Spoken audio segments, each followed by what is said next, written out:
Muito bem, maravilha! Perdoem aí o barulho, não sei se está passando para vocês o barulho aqui da cafeteira. Um segundo só para fazer o meu cafezinho. Sejam todos muito bem-vindos!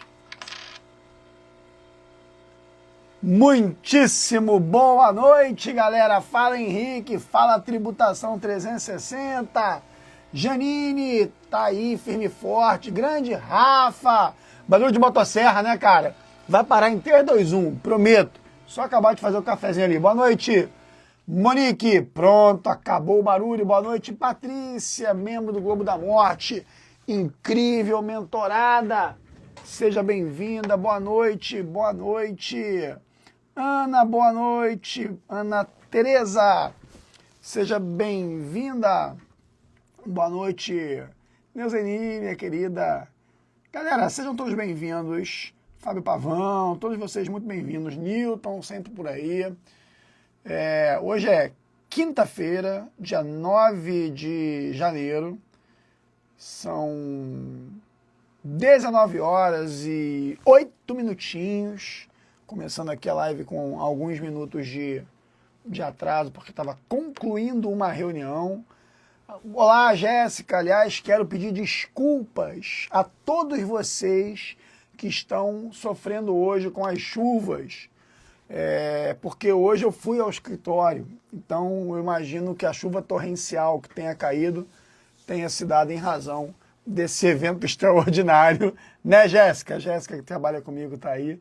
Da minha ida ao SMGA, mas sinto dizer que vai chover agora semanalmente, porque 2025 é um ano que eu me programei para estar no escritório toda semana, às quintas-feiras de manhã.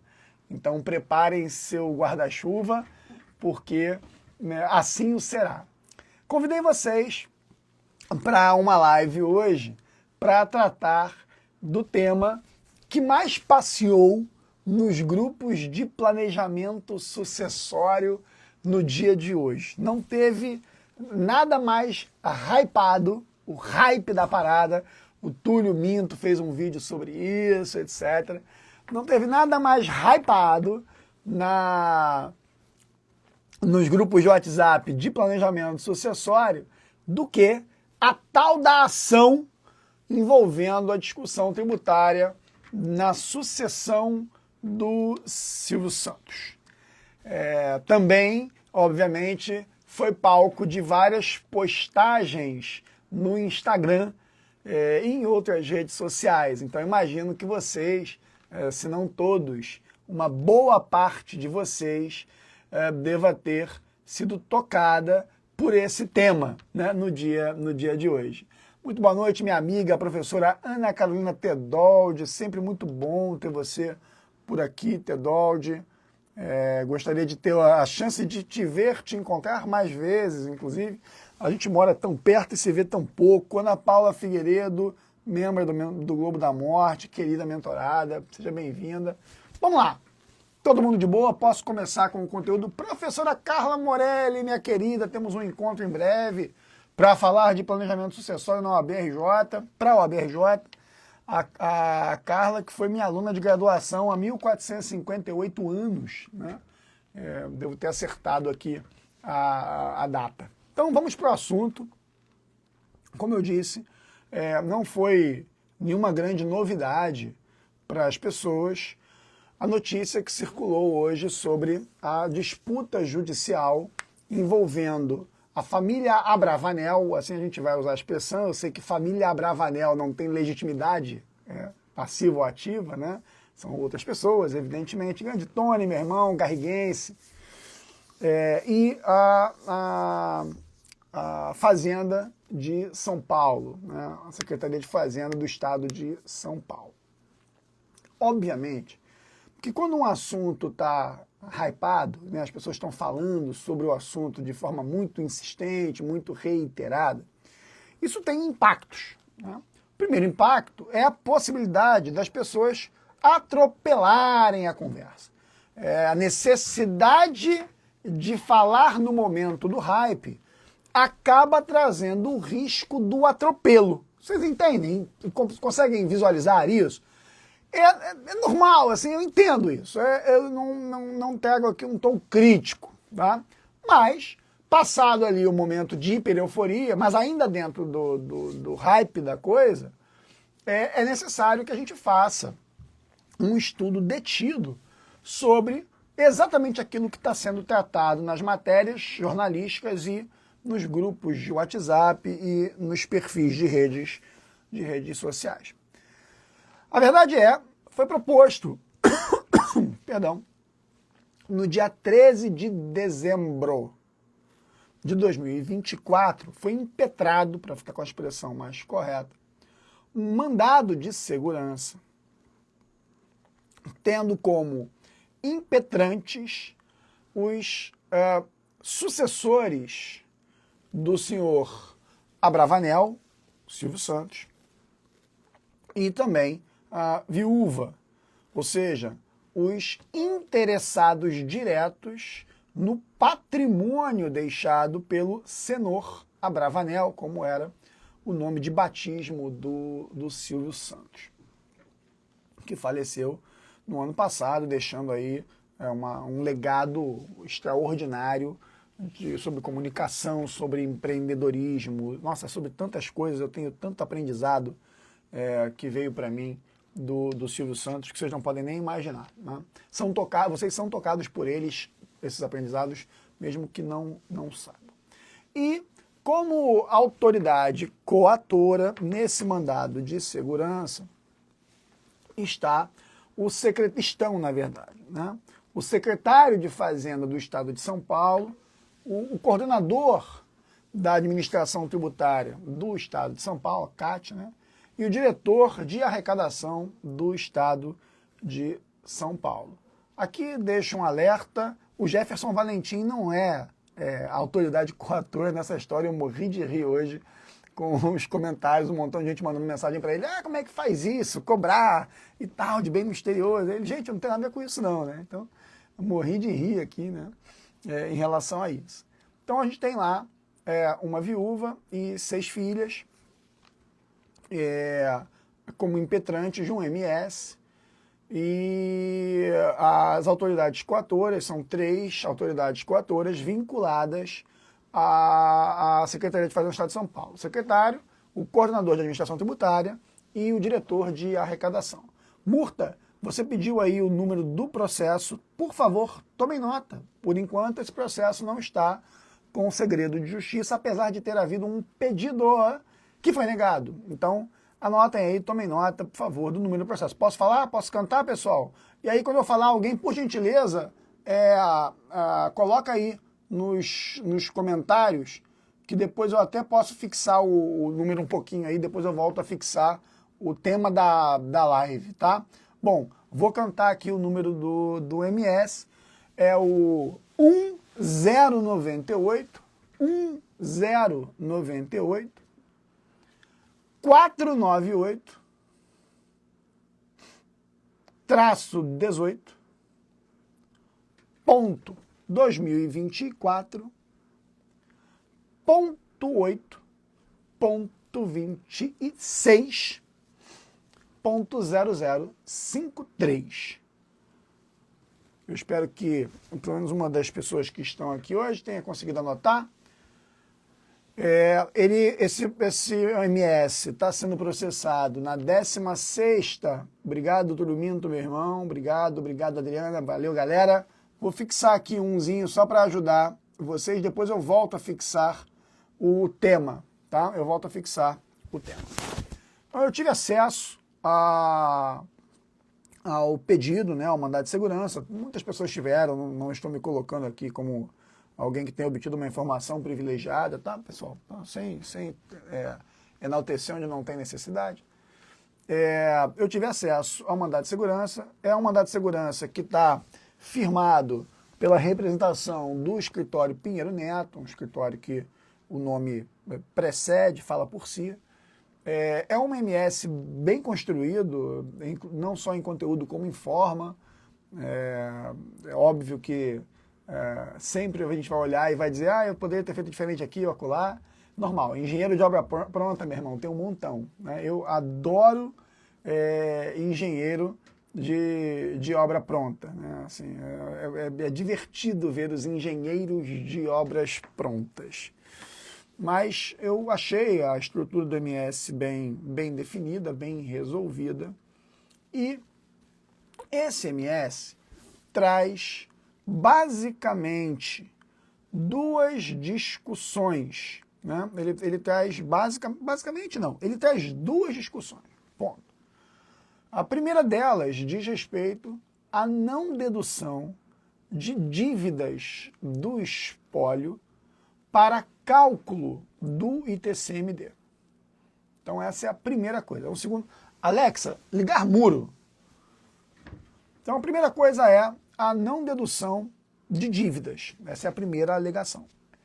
Essa discussão é mega simples, já eu vou explicar para vocês, eu vou trazer o tema e vou resolver, mas é muito simples, isso não tem muito para onde ir.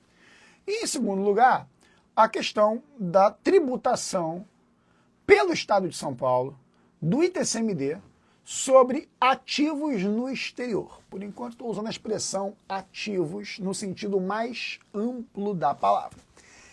E esse assunto, esse sim, é do outro mundo. Esse assunto é realmente muito pesado. É um assunto que não é simples, não vamos tentar trazer o assunto para o simples, porque não é. A despeito de ser absolutamente cognoscível. A gente tem condições de discutir, explicar e compreender, ainda que se possa ter opiniões divergentes sobre o mesmo universo, sobre o mesmo assunto. Façamos assim. Primeira coisa para a gente tratar a tributação supostamente incidente sobre os ativos envolvidos nessa discussão é altíssima. E a família achou por bem depositar em juízo o valor que entende incontroverso. Então houve um depósito no total de 14 milhões de reais a título de ITCMD naquilo que as impetrantes entendem como sendo o valor incontroverso, o valor de 2 milhões e um penduricalho de reais por cada impetrante, né? As 7 impetrantes, esposa, viúva e as 5 filhas, e 6 filhas, perdão, 2 milhões de reais, 2.865,61 centavos. Houve um aditamento à petição do mandado de segurança impetrado e ali houve um complemento com o depósito do valor controverso. Na sequência, houve um depósito do valor que, portanto, seria objeto da controvérsia. E aí houve um depósito, portanto, complementar na conta de 17 milhões e meio, 17.610.213,38. Um depósito de 2 milhões e meio, arredondando aqui, né, 2.515.745 reais por parte de cada impetrante.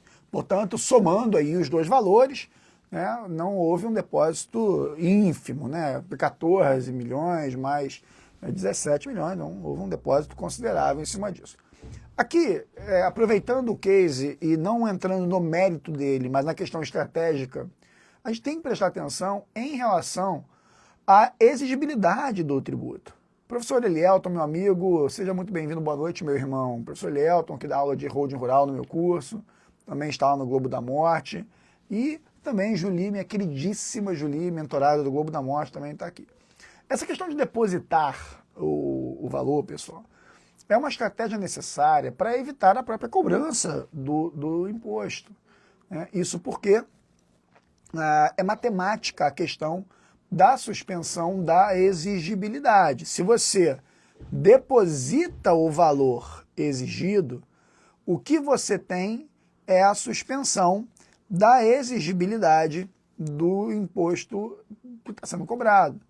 Consequentemente, você avança com a discussão processual, não importa quanto tempo, sem o risco de ser cobrado, né? Sem o risco de tudo que você possa imaginar. Não o risco de ser cobrado, negativado, expropriado e tudo mais. Então, essa é uma atitude normal. Quem é meu aluno do EPS já me ouviu falar sobre isso, por exemplo, nas discussões envolvendo imunidade de ITBI. Mesmo quando se opta pelo MS, a sugestão é o depósito, porque isso facilita a obtenção de tutela para avançar com as pretensões que você pretende e que dependeriam do recolhimento do imposto, porque suspende a exigibilidade. No caso do ITBI, por exemplo, você tem a questão de avançar com o registro imobiliário nos cartórios de imóveis, na transmissão do bem do patrimônio da pessoa física para a pessoa jurídica, da holding, da sociedade para a qual você está transmitindo o patrimônio imobiliário. Então, é salutar e até deixo uma dica para vocês, os clientes têm muita resistência a isso, mas a nós cabe dizer a ele que é necessário, que esse é o caminho correto e tal.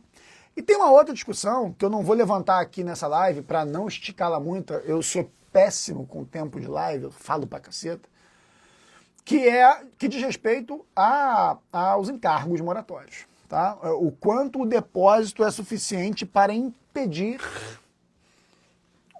os encargos moratórios e o quanto a rentabilidade dos depósitos judiciais são capazes ou não de acompanhar esses encargos. Mas aí eu não vou trazer essa bola para essa live, posso trazê-la para um outro momento, se vocês assim o quiserem, tá? Por enquanto, pessoal, está fixado aí o número do MS, do caso do Silvio Santos, que está sendo processado perante a 16ª Vara de Fazenda do Estado de São Paulo. Melissa, a live fica sempre gravada, salvo quando, como aconteceu anteontem, que o Instagram me sacaneou e fechou o aplicativo antes de eu disponibilizar, né? Então, eu acabei não conseguindo. Mas a live vai ficar gravada sim, tá? Então, maravilha. Prosseguindo dentro desse contexto, sobre a primeira discussão, a questão do abatimento das dívidas, a coisa é razoavelmente simples. A família diz que há uma dívida de um mútuo, um empréstimo feito, que o Silvio Santos teria tomado um empréstimo. É claro que isso é uma piada pronta para nós, né? A questão do contexto, eu não vou trazer. Aliás, a OMS não entra no contexto das coisas, até porque isso é outra inteligência, né? A OMS discute matéria de direito, não discute matéria de fato, então toma muito cuidado para você não contar história demais em MS. Se você conta história demais, você dá espaço para o afastamento do MS sob a alegação de que ele está avançando para questões fáticas, o que não se admite em matéria mandamental. Então, no pano de fundo, há a narrativa de que o espólio teria deixado uma dívida de 10 milhões decorrente de um mútuo firmado em 30 de abril de 2024, portanto, recente, né? Grande Rafael Anjos, meu irmão, beleza, querido? Seja bem-vindo, é outro cara que fala muito bem na internet também sobre esses conteúdos mais espinhosos. E aí, o Estado de São Paulo tem a mania, feia mania, de querer cobrar a tributação, ou seja, o ITCMD, sobre a sucessão causa-mortes, ignorando as dívidas existentes, né? As dívidas do espólio. E a legislação paulista prevê isso, prevê ignorar, prevê que no cálculo não são abatidas dívidas do espólio. É o artigo 12 da lei do ITCMD paulista, a lei 10.705 de 2000, né? A lei 10.705 de 2000, lá no artigo 12, expressamente diz que no cálculo do imposto não vão ser deduzidas, né, abatidas, as dívidas que onerem o bem, nem as dívidas do espólio. Irmão, isso é para morrer de rir, né, cara? Isso é para morrer de rir. Imagina um imóvel financiado, por exemplo, como é que você não vai deduzir as dívidas que recaem sobre ele?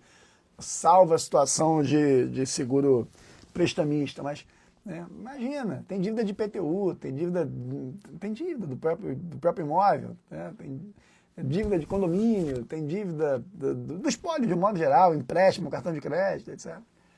E é um absurdo, porque a Constituição fala sobre a incidência, preste atenção na tese como é que é muito interessante. É porque a Constituição fala que o imposto de transmissão causa-morte incide na transferência dos bens causa-morte, aquilo que é percebido por quem sucede. E quem sucede um saldo líquido. Não necessariamente eu estou dizendo que a dívida vai ter que ser paga, a gente fala que responde nas forças da herança, não é bem isso. Mas fato é que se eu recebo 10 e há um passivo de 20, de 2, e eu sucedo o passivo nos limites das forças da herança, então a minha sucessão líquida não é de 10, é de 8, porque vem um ativo de 10 e um passivo de 2. Então o meu saldo líquido sucedido efetivamente é 8. Né? O meu acréscimo patrimonial é 8. Cuidado até com a expressão acréscimo patrimonial, porque senão vem a Receita Federal, vem com um amém assim, manda tributar de imposto de renda. Né? Então o artigo 12 da 10.705 de 2000, da Lei Paulista, diz isso, que incide o imposto sobre todo o ativo sem dedução de dívidas. E aí, galera, a coisa é absurdamente tranquila. Assim. O nível de decisões sucessivas derrubando esse dispositivo é assustador. É uma decisão atrás da outra, 2024 tem uma porrada. Se deixar, até 2025 já deve ter tido decisão sobre isso, eu não pesquisei, obviamente, né? 9 dias aí. Mas brincadeira à parte, é aquela certeza que em janeiro vai ter a decisão afastando o artigo 12 da 10.705 paulista de 2020, de 2000, perdão. Então é uma discussão bem tranquila de ser combatida, de você conseguir ganhar. Então não tem, dificilmente vai haver dificuldade no sucesso quanto a isso. O outro ponto da discussão diz respeito o seguro de vida vitalício que acho que é Maikiro, não sei se eu posso estar errando aqui rapidinho, mas fala do seguro vitalício, custearia as despesas do inventário. Mas o seguro tem como destinatário da indenização securitária o beneficiário indicado na apólice ou na ausência os sucessores legais. Então, ele não é um ativo do espólio, tanto que não incide imposto de sucessão causa-mortes sobre o pagamento indenizatório do seguro de vida. Aliás, esse pano de fundo para o julgamento do tema 1214, quando o reconhecimento da impossibilidade de cobrança do ITCMD na Previdência, né, VGBL e também PGBL, mas aí beleza, vamos deixar assim. Então, ponto. Então a gente pode avançar para o segundo assunto objeto da controvérsia, que é a situação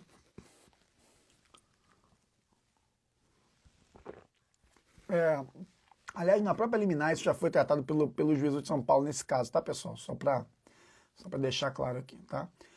O outro ponto diz respeito à tributação de ativos que estejam no exterior. Então, esse é um ponto, café mesmo, já esfriou já. Nesse ponto, a gente tem uma discussão um pouco mais espinhosa, não tão simples assim. E aí, antes de eu falar da discussão sobre tributação sobre bens no exterior, tem um detalhe interessante, né? Porque na narrativa da inicial do MS, fala-se da existência de uma empresa, uma limitada, no exterior. Deixa eu pegar aqui o nome dela que eu já esqueci de cabeça. Daparris, né? E essa entidade que está em Bahamas. Tá? Então, é uma limitada, é uma LTD, seria análoga à nossa limitada. E também tem duas contas no exterior, num banco, uma num banco chamado SunTrust e a outra o Citibank, nos Estados Unidos, ambos nos Estados Unidos. Né? O SunTrust, Banco SunTrust e o Citibank. E nesse caso, há um cheiro, há alguma coisa que me diz, né, que além exatamente dessa limitada, tem um trust, que é uma figura jurídica que não existe no Brasil a despeito de ser aqui tratada. Grande professor André Luiz Santa Cruz Ramos, você já está em terras brasileiras, meu amigo, já chegou no Brasil. Saudade de você. Em breve estaremos juntos no final do mês. Nos veremos em breve. Então, a primeira coisa que eu tenho dúvida, eu não sei se quem está assistindo a live tem um acesso um pouco mais detido disso, é a estrutura existente, tá? A resposta da Procuradoria-Geral do Estado, a OMS, né, já tem aqui a primeira manifestação da Procuradoria do Estado de São Paulo, vem dando umas porradas, meio que tratando de forma como se fosse uma presunção de fraude patrimonial e tal, narrando que essa empresa, essa limitada que o Silvio Santos tinha nas Bahamas, seria uma empresa vazia, né? Que ela não tinha empregados, apesar do capital gigantesco, que o valor total do patrimônio envolvido lá no exterior seria mais alto do que o próprio patrimônio no Brasil, e que tem outras empresas envolvidas nisso, né? Outras limitadas, a Providence Associates e a Albacor. E aí, exatamente, Túlio, falando que haveria uma sonegação desse patrimônio. Imagina, eu não estou aqui para botar a mão no fogo por ninguém, mas eu vi gente comentando nos grupos assim, agora vão ter que explicar a origem do dinheiro dessas empresas. Porra, vocês estão de sacanagem, cara. Assim, sabe? Não é possível que as pessoas olhem uma situação como essa e tenham a pachorra de fazer uma frase presumida dessa, de presunção de agora eu quero ver explicar a origem do dinheiro. Me desculpe, mas a presunção de explicar a origem do dinheiro aqui, ela é pré-concebida, né? Ela é pré-constituída, cara. A gente está falando do Silvio Santos. Eu não estou dizendo que em tudo haja ilicitude, perdão. Eu não tenho como afirmar que em tudo haja licitude. Eu não tenho a menor condição de dizer isso. Eu não posso fazer isso. Mas o que eu posso dizer é que a presunção milita em favor do Silvio Santos. Cara. A presunção milita em favor do Silvio Santos. Né? Se a gente considerar o histórico de quem a gente está falando. E aí os caras trazem, na petição da Procuradoria, os caras trazem aquele case dos Panama Papers, né, da Mossack Fonseca, né, aquele filme A Lavanderia, que é um filme maravilhoso com a Meryl Streep, que tem no Netflix, com o Antônio Bandeiras, que é incrível, né? E meio que misturam ali, colocam no mesmo balaio, né, a figura do Silvio Santos com outros desenhos e aí sim merecem desconfiança. Então, nesse ponto, eu realmente fico chateado com a necessidade do ataque dessa maneira, falando de origem de recursos, falando de fazer uma investigação mais profunda. Tudo isso vem na petição. Discutir mesmo o direito que é bom, aí fica uma bostinha de conteúdo, entendeu? Agora ficar falando de offshore, de Panama Papers, aí tem 24 páginas, para ser mais exato. Das 44 páginas da petição da Procuradoria, 24 são dedicadas a atacar uma suposta e presumida ilegalidade de ter offshore. Isso é coisa realmente assim, né? Isso é que era desnecessário, sabe? Absolutamente desnecessário. O Gabriel Vaccari, queridíssimo, comentou aí sobre querer repercussão, né? Querer aparecer por conta da repercussão e tal. O tiro é pela culatra, né, Bru? Sabe que o tiro é pela culatra, porque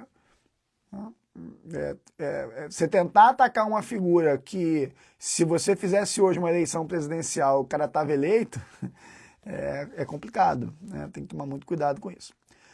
Dito isso tudo, e voltando para a parte técnica, a gente tem um problema. A mim parece que essa estrutura que o Silvio Santos tinha, e aí a mim parece mesmo, portanto, é só uma elucubração, é que não só a própria limitada, que está mencionada no mandado de segurança, né, na inicial do mandado de segurança, mas as sociedades que estão investidas dela, que são investidas dela, outras sociedades que são, portanto, subsidiárias desta limitada, e também a existência de uma conta bancária no SunTrust e no Citibank, me levam a crer que possa existir por trás disso também um trust, que é uma figura jurídica que não existe no Brasil e que não tem nada a ver com detenção de patrimônio exatamente, porque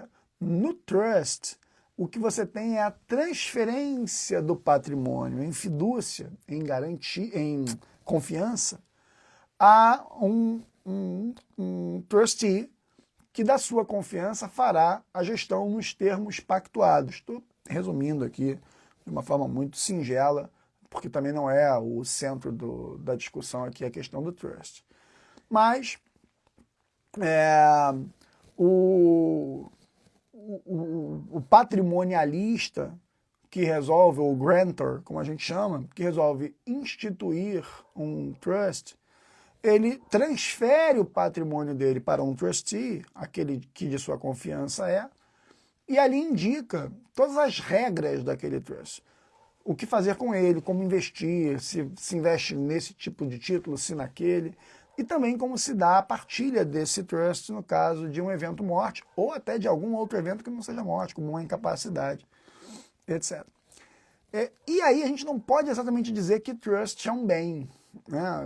Ou que ter um trust é ter um bem, porque, como eu disse, houve a transferência do patrimônio para o trustee.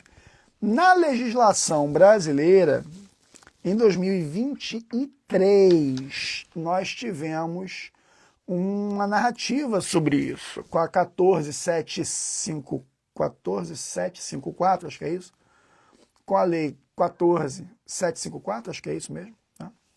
Se alguém puder conferir para mim, de 2023, nós tivemos lá no artigo 10 menção à figura do trust.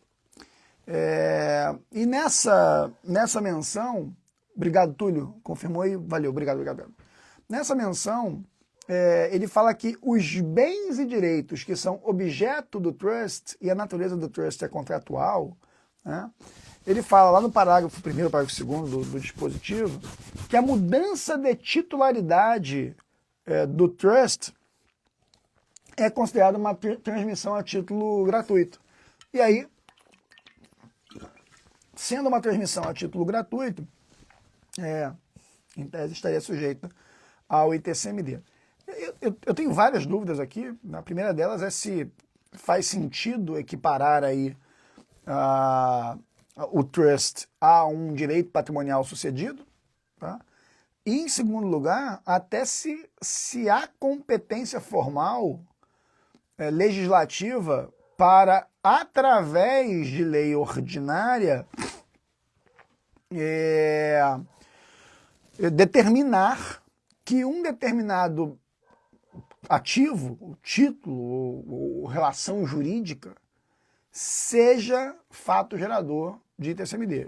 Eu realmente tenho dúvida quanto a isso, mas não vou aprofundar. Apenas trazendo aqui para vocês que, apesar de toda a discussão que está travada ali, merece atenção uma discussão por trás disso quanto à natureza jurídica do trust e a eventual equiparação dessa relação jurídica do grantor, do trustee e dos beneficiários, se essa relação jurídica pode ser tratada como um bem passível de sucessão, né? Maravilha.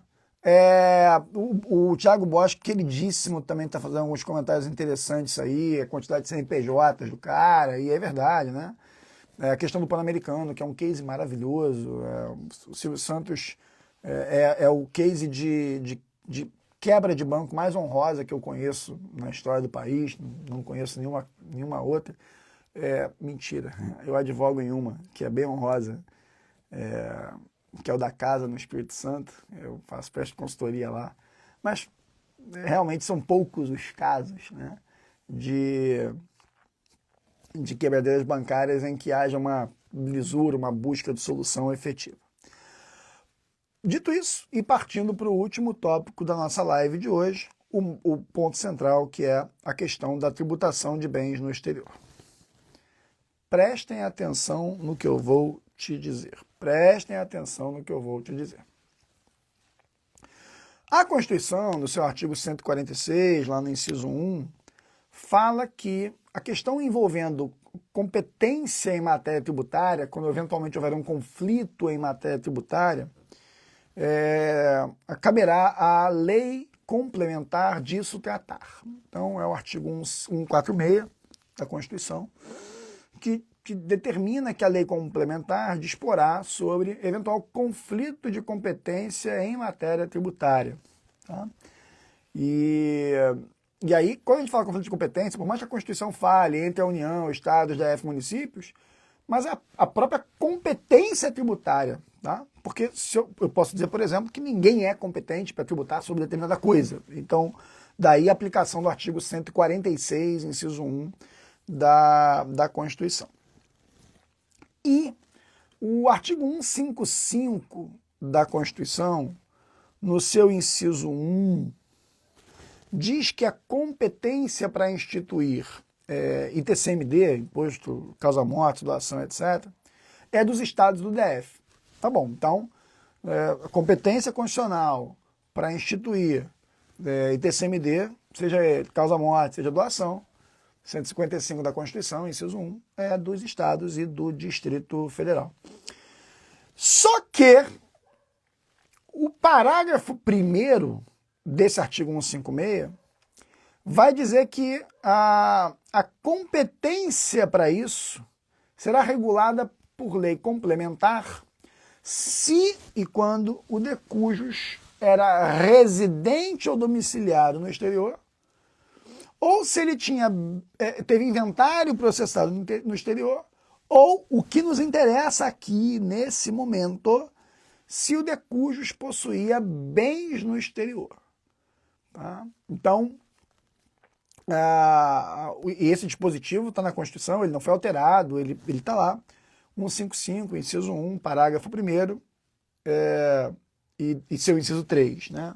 Então, 155, inciso 1, para determinar a competência para ITCMD, e 155, parágrafo 1º, inciso 3, 155, parágrafo 1º, inciso 3, para dizer que a competência dos estados para legislar sobre bens no exterior, de cujos domiciliados no exterior, ou residente, ou de cujo inventário tenha sido processado no exterior, toda essa competência dos estados depende de lei complementar que regulamente essa competência. E aí é que está o ponto.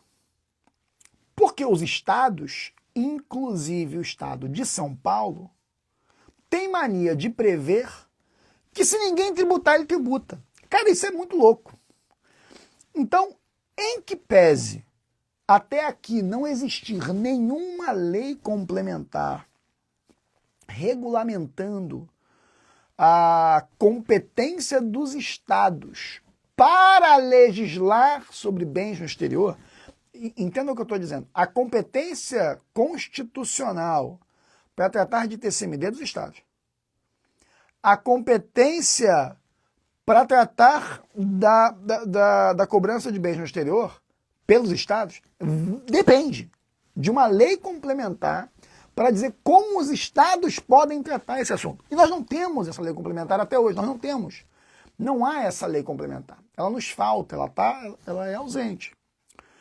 Significa dizer que qualquer tentativa de qualquer estado não hoje, mas até ontem, no sentido figurado de ontem já explico, mas até pouco tempo atrás, de legislar sobre tributação de TCMD, de bens no exterior, ou de cujos residentes ou domiciliados no exterior, ou de inventário processado no exterior, essa lei que existe em diversos estados, esse dispositivo deve ser reputado inconstitucional. Ele goza de uma inconstitucionalidade formal. Não poderia aquele Estado tratar desse assunto. Aquele Estado não poderia tratar desse assunto.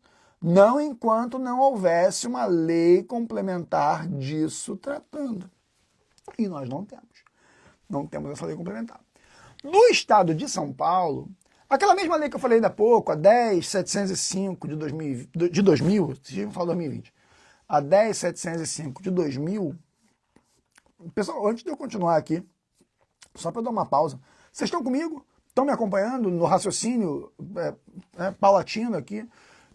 Estou trazendo os dispositivos legais.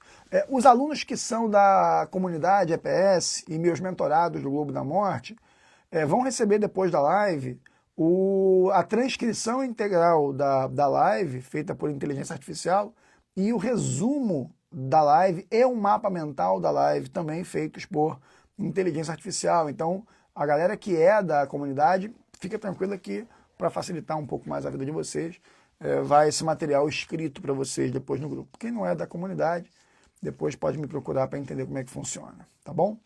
Essa entrega a novidade aí 2025 para vocês, né? Novidade. Então, lá no artigo 4º da 10.705 de 2000, né? Artigo 4º da 10.705 de 2000, o Estado de São Paulo ouve por bem, entendeu por bem, se dizer competente. Se disse competente para... Exatamente, Túlio, exatamente. Dizer competente para tributar situações envolvendo o exterior, né? Como assim situações envolvendo o bem exterior? Porque são dois dispositivos, um cabe no caso concreto, mas eu vou puxar os dois, né? Então ele fala quando se estiver no exterior o doador ou o falecido, ou o herdeiro ou legatário, tiver domicílio, né, nesse estado. Então ele fala assim, se o sucedido ou doador estiver no exterior, mas os sucessores estiverem no Estado de São Paulo, então o Estado de São Paulo teria competência para tributar. E o outro dispositivo, esse que está realmente no holofote da discussão, que é o inciso 2, a linha B do artigo 4º da 10.705, que diz que o Estado de São Paulo será competente para, quando houver bens no exterior, tributar sobre eles, desde que o sujeito esteja domiciliado, o falecido esteja domiciliado no Estado de São Paulo, ou o donatário, o legatário. Cara, aí o que acontece com esse dispositivo, né? Conforme eu li para vocês ainda há pouco, o 156 da Constituição, o 155 da Constituição, vai dizer, olha, o Estado de São Paulo só podia fazer isso se, e somente se, houvesse uma lei complementar admitindo que ele assim o fizesse. Só se houvesse uma lei complementar admitindo que o Estado de São Paulo sobre isso regulasse. E não tem. E aí, galera, deixa eu explicar uma coisa para vocês. A essa altura do campeonato, tem 1.450 decisões, por favor, o número é figurado, dizendo que esse dispositivo do Estado de São Paulo é inconstitucional. Então, tem várias decisões. Ano passado, 2024, várias decisões. E mais do que isso, em 2022, nós tivemos duas decisões no STF extremamente relevantes sobre esse assunto envolvendo São Paulo. Uma é o tema repetitivo 825. O tema repetitivo 825, que foi julgado, né, a sessão virtual terminou em 9 de abril de 2022, foi por maioria, tendo o ministro Toffoli como relator, se entendeu que é proibido, é vedado, é proibido aos estados e ao DF instituir ITCMD nas hipóteses do artigo 155, parágrafo 1º, inciso 3. Às vezes a alteração sou eu, né, gente? Que às vezes eu volto, essa alteração de voz aí. Nos incisos, no artigo 155, parágrafo 1º, inciso 3, é vedado aos estados e ao DF fazê-lo sem a intervenção de lei complementar que é exigida por tal dispositivo constitucional. Então, o tema repetitivo 825 é maravilhoso. O que ele disse foi o seguinte: o Estado de São Paulo não pode tributar ITCMD sobre determinar isso em lei estadual sobre bens no exterior se não há uma lei complementar dizendo que ele pode fazer isso. Por quê? Porque a Constituição, no 155, parágrafo 1º, inciso 3, ao tratar desse assunto, disse, olha, o Estado pode sim, desde que haja uma lei complementar nesse sentido. Da mesma maneira que o fez a ADIM 6830, né, julgada em novembro de 2022. Então, a gente teve muita tranquilidade de dizer o seguinte: sem a lei complementar, não poderia o Estado de São Paulo tratar do assunto dessa maneira. Não poderia. Só tem um detalhe que é bem importante para nós. Primeiro, a modulação dos efeitos do tema 825. Quando do julgamento do repetitivo 825, a modulação dos efeitos entendeu como sendo ex nunc, ou seja, apenas da decisão em diante. O que significa isso? Já vou trazer, claro, a emenda constitucional 132, né? Estou trazendo aqui, né, Túlio? Túlio já percebeu que tá linear a coisa, né? Assim, linear. Então, na modulação dos efeitos, se entendeu por efeitos ex nunc. E aí, nessa questão, essa compreensão da inconstitucionalidade seria apenas para fatos acontecidos após o julgamento do referido tema. É por isso a brincadeira aqui, acho que foi o Túlio que colocou, que se ele tivesse morrido alguns meses antes, né? É verdade, né? Se ele tivesse morrido alguns meses antes, isso teria sido diferente por conta da modulação dos efeitos. Isso é muito interessante. Não necessariamente tão assim, porque já tinha muita decisão reconhecendo, desde 2011, o órgão especial do TJ de São Paulo, só para acrescentar uma coisa mais histórica quanto a isso, né? O órgão especial do TJ de São Paulo, em 2011, se eu não estiver rateando em memória, já havia reconhecido a inconstitucionalidade desse dispositivo. Então, e o Tribunal Paulista já vinha nessa vibe, assim, direto e reto. Tá? Direto e reto. Aliás, nenhuma fazenda pública estadual toma tanta porrada no TJ como a paulista, né? Eu não conheço, assim, não conheço. Agora que vem, então, nossa cerejinha do bolo, tá? Nossa cereja no bolo. Em dezembro de 2023, e, portanto, antes do falecimento do senhor Abravanel, ou senhor Cenor Abravanel, né? Porque o nome dele é Cenor, e aí a gente fica do senhor Cenor Abravanel, o Silvio, entrou em vigor a emenda constitucional 132. Galera, a emenda constitucional 132 é uma bomba atômica no nosso sistema tributário, tá? É dela que vem a reforma tributária, é dela que vem o PLP 68, que está para ser sancionado, é dela que... Bom, a emenda constitucional 132 como eu disse, é uma bomba atômica no nosso ordenamento tributário. E ela traz uma regra transitória para esse assunto. Ela traz uma regra transitória. O que eu ensinei a vocês ainda há pouco? Que a Constituição exige que haja uma lei complementar para que os estados possam cogitar legislar sobre bens no exterior. E essa lei complementar não existe. Pode existir. E tem um PLP para isso. Mas antes disso, o artigo 16 da Emenda Constitucional 132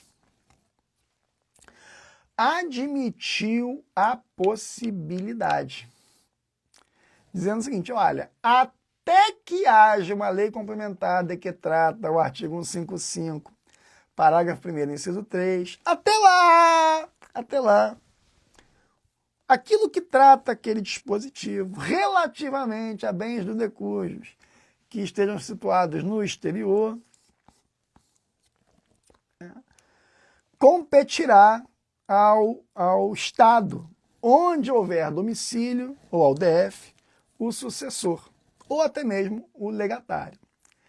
Então, a partir de dezembro de 2023, a gente tem uma previsão constitucional que supre transitoriamente a necessidade da lei complementar que a própria Constituição exigiu. A Constituição foi alterada e excepcionou sua exigência.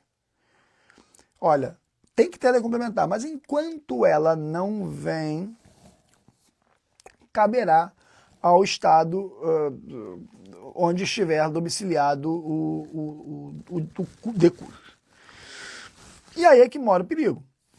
Por que mora o perigo? Porque, posterior a essa emenda constitucional, o senhor Cenoura Abravanel morreu. E aí a dúvida que fica na mesa, e aí eu quero que vocês entendam, pessoal, não importa a camisa do time que você vista, a regra do jogo é a regra do jogo. E a discussão sobre a interpretação dela, ela preferencialmente deve ser despida de camisa, de time, tá? Realmente deveria ser despida de camisa de time.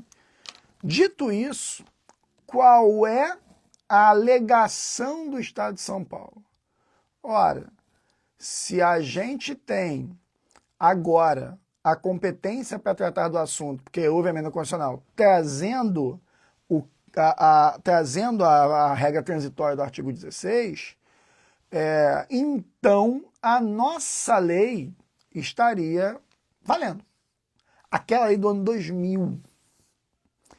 Isso é um instituto que nós chamamos de constitucionalidade superveniente.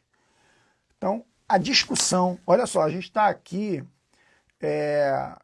há uma hora, quase uma hora que eu entrei um pouquinho depois que eu estava em reunião, mas a gente está aqui há 53 minutos, tá?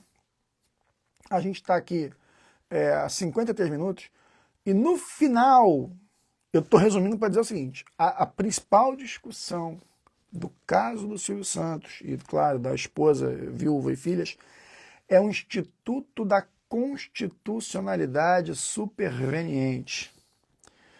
A mudança que a emenda constitucional trouxe no artigo 16, a emenda constitucional 132, de 2023, no artigo 16, revitaliza o artigo da Lei Paulista, o artigo 4º da Lei Paulista. Entenderam qual é a discussão? Antes de vestir as camisas, tá, pessoal? Antes de fazer o aquecimento no gramado, botar a camisa do time e tal, entender o núcleo da discussão. E a melhor doutrina entende que não, que eu não poderia gerar esse efeito repristinatório. Não é exatamente o instituto jurídico da repristinação, mas eu teria um efeito análogo à repristinação. Porque uma vez que tenha sido reconhecida a inconstitucionalidade do dispositivo, não seria possível revitalizá-lo. Aí é que está o cerne da questão. Tem um ponto que eu queria deixar vocês com uma pulguinha atrás da orelha, que como houve uma modulação de efeitos no julgamento do tema 825, como houve uma modulação de efeitos, a gente não pode ignorar que há um reconhecimento de eficácia daquela norma, ainda que transitório reconhecimento.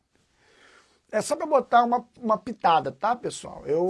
Na minha leitura, não poderia haver esse efeito repristinatório e guarda a razão à tese do mandado de segurança da família Bravanel.